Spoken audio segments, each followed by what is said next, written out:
எல்லாமே சாப்பிட்டேன். பிரியாணி எல்லாம் சாப்பிட்டா அவ்வளவு அருமையா இருந்துச்சு. மட்டன் பிரியாணி மாதிரி இருந்துச்சு. பஞ்சு பஞ்சா பஞ்சு. என்ன பிரியாணி? இது வந்து கறி பலாக்கா பிரியாணி நம்மளுது. சேலம் மாவட்டத்திலேயே நம்ம கேட்டரிங் வந்து பெஸ்டா பண்ணிட்டு இருக்கோம். அருள் கேட்டரிங் நம்மளுது A to Z. புதுரோட பஸ் ஸ்டாப்லேயே நம்ம ஆஃபீஸ் இருக்கு. ஓகேங்களா? பார்த்தீங்களா, ஸ்வீட் வந்து ஆக்ராபான் ஸ்வீட். இது வந்து நார்த் இந்தியன் ஸ்வீட். நெக்ஸ்ட் வந்து பொத்தருக்குள்ள ஏபி ஸ்வீட். இது நெக்ஸ்ட் வெஜ்ஜு மீன், காலிஃப்ளவர் மஞ்சூரியனு, இடியாப்பம், தேங்காய் பால், கறி பலாக்கா பிரியாணி, ஆனியன் ரைத்தா, ஹாட் இன் இட்லி, காளான் கிரேவி தோசை.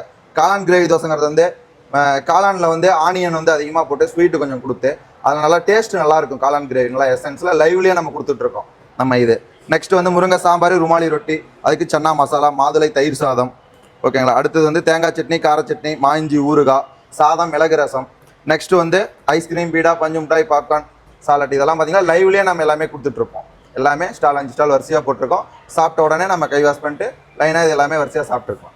டேஸ்ட் எல்லாமே ஹைஜெனிக்காக இருக்கும். நம்ம கேட்டரிங் லைஃப் ஃப்ரீயாக தான் இது வரைக்கும் பண்ணிட்டு இருக்கோம். பாருங்க மக்களே, நானும் நம்ம அருளான கேட்டரிங்ல சாப்பிட்டேன். எல்லாமே சூப்பராக இருந்துச்சு. நம்ம உடனே அருளான கேட்டரிங் புக் பண்ணுங்க. தமிழ்நாடு முழுக்க நம்ம அண்ணன் சமைச்சு கொடுத்துருக்காரு. இந்த வீடியோ யாராவது ஷேர் பண்ணுங்க.